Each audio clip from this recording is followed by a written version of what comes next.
असेल, उल्हासनगर असेल, आणि ज्या दिवशी मी फॉर्म भरला त्या दिवशी ही न भूतो न भविष्य अशी रॅली जी आहे ती इथे काढण्यात आली होती. कार्यकर्ते सगळ्याच पक्षाचे खूप उत्साही आहेत, त्याचबरोबर जनता देखील खूप उत्साही, जनता देखील जी आहे ती रस्त्यावरती उतरलेली आहे. मला वाटतं लोकांचा प्रेम, लोकांचा आशीर्वाद जो आहे हा भरभरून जो आहे तो महायुतीला आहे. तर दुसरी गोष्ट अशी आहे की ज्या पद्धतीने युवा सेना जे आहे हे पूर्ण प्रामुख्याने उतरत आहेत. पहिले फक्त शिवसेनेचे उतरायचे, मात्र आता सर्वच पक्षी युवा सेना जे आहे ते एकत्र या ठिकाणी प्रचारामध्ये दिसतात. युवा सेना असेल, युवा मोर्चा असेल, राष्ट्रवादीची युवा संघटना असेल, मनसेची असेल, सगळे जे आहे ते युवा जे आहेत चौक सभा घेत आहेत, प्रचार रॅली काढतायत, भाषणं देत आहेत, त्याचबरोबर स्टेशन्सवरती जात आहेत, घरोघरी जात आहेत.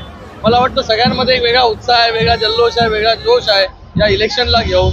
आणि या सगळ्यांच्या मेहनतीने येणाऱ्या 20 तारखेला जे आहे जास्तीत जास्त मतदान जे आहे कल्याण लोकसभेमध्ये होईल आणि एक मोठ्या मताधिक्याने जे ही जागा जी आहे ती निवडून येईल.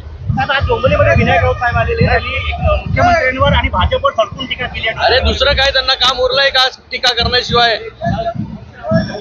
टीका केल्याशिवाय जो आहे त्यांचा दिवस जात नाही. इथे आम्ही जे आहे लोकांना कामातून उत्तर दिलेलं आहे आणि लोकांचं प्रेम जो आहे ते इकडे येऊन त्यांनी पाहावं.